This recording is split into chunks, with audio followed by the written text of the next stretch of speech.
Guys, nandito ako ngayon sa area ng Southville 8B. Ayan, nawala si Ate Bing. Pupuntahan natin ngayon si Kuya Tarok. Si Kuya Tarok, guys. Binaha. Tingnan mo yung ano ko pa ako. Lumubog sa putik, guys. Andun yung iniwan ko yung motor ko doon. So ngayon, pupuntahan natin si Kuya Tarok. Oh, puntahan ko si Kuya Tarok. So, ayun. Kasi guys, malapit sila sa ilog. Ito yung ilog, guys. Siguro umaapaw. Ayan. Ayan. Umaapaw to nung binaha. Kaya hindi kami nakaikot. Nawala si Ate Bing.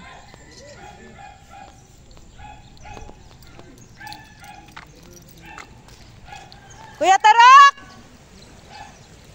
Nandito ba si Kuya Tarok? Kuya Tarok! Nasaan ka? Halika! Balikan natin si Ate Bing.